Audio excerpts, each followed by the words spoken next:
अब हम इधर छत्तीसगढ़ में होता है कि नहीं होता हमको नहीं मालूम, पर हमारे यहाँ पहले के समय में ऐसा होता था, ये पत्रिका नहीं छपती थी शादी की, केवल एक छपती थी लगन पत्रिका। पंडित जी लिखते थे ब्राह्मण देवता, और ब्राह्मण देवता लगन लिखकर उसको बांधकर खवास को देते थे, और खवास नाई उस लगन पत्रिका को समधी के घर लेकर जाता था। इधर होता था कि नहीं होता हमको नहीं मालूम।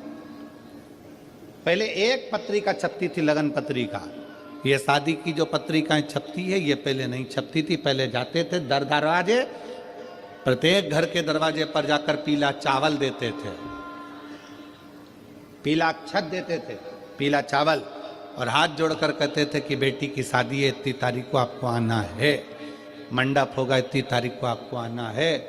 और लोग याद रखते थे कि भानु प्रताप के यहाँ, राम सिंह के यहाँ इतनी तारीख की शादी है, कमलेश के यहाँ इतनी तारीख की शादी, लोग याद रखते थे। माता पूजन इतनी तारीख की, मंडप इतनी तारीख। और जब माता पूजन होती थी तो खवास फिर एक दिन पहले आता था कि कल माता पूजन होगी।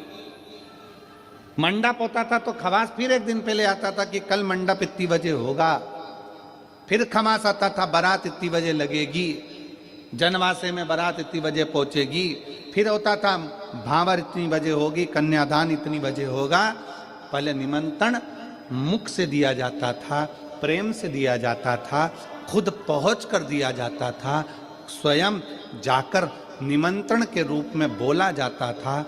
आज का ज़माना व्हाट्सएप का, आज का ज़माना फेसबुक और यूट्यूब का, आज का ज़माना सोशल मीडिया का, सब बंद हो गया। अब तो मोबाइल पर बोल देते हैं कि आना, मन नहीं है बुलाने का तो भी कहना पड़ रहा है कि आए तो ठीक, नहीं आए तो बहुत अच्छा। सोशल मीडिया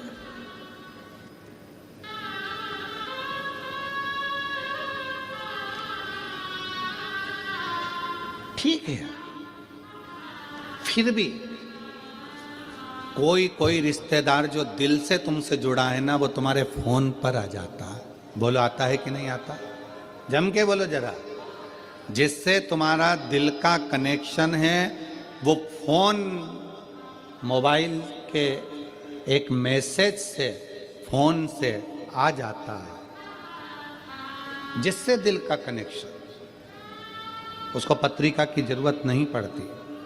जो तुम्हारा बहुत हितैषी है, बहुत प्रिय है, उसको पत्रिका की जरूरत नहीं पड़ेगी। तुमने फोन किया, वो तुम्हारे यहाँ आकर खड़ा हो जाएगा, सारा काम संभाल लेगा। बस उसको दिल चाहिए, हृदय चाहिए। उसी तरह शंकर भगवान की कथा कहती है कि शिव को तुमसे कुछ नहीं चाहिए, एक बार दिल से श्री शिवाय नमस्तुभ्यम कहकर पुकार लो, मेरा भोलेनाथ तुम्हारे दरवाजे पर आकर खड़ा हो जाए। उसको पुकारने के लिए भगवान का नाम जापे, उसको पुकारने के लिए भगवान का मंत्र जापे। दुनिया के लोग कहते हैं श्री शिवाय नमस्तुभ्यम में ऐसा क्या है? हम कहते हैं विद्येश्वर संहिता शिव महापुराण की पढ़िए, उसको अच्छे से अध्ययन करिए, उसमें आपको मिलेगा कि किसी श्री शिवाय नमस्तुभ्यम बोलने वाले का मात्र मुख का दर्शन कर लो तो हजारों अश्वमेध यज्ञ का फल मिल जाता है, सारे पाप समाप्त हो जाते हैं, सारे पाप समाप्त।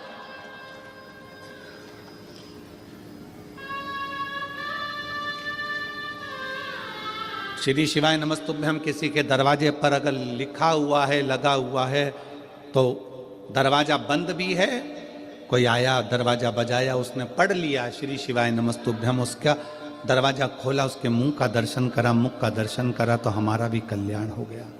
उसने पढ़ा तो उसका भी कल्याण हो गया। अपने दरवाजे पर लगा दो श्री शिवाय नमस्तुभ्यम, अपनी गाड़ियों पर चिपका दो श्री शिवाय नमस्तुभ्यम, अपने वाहनों पर लगा दो श्री शिवाय नमस्तुभ्यम। शिव तत्व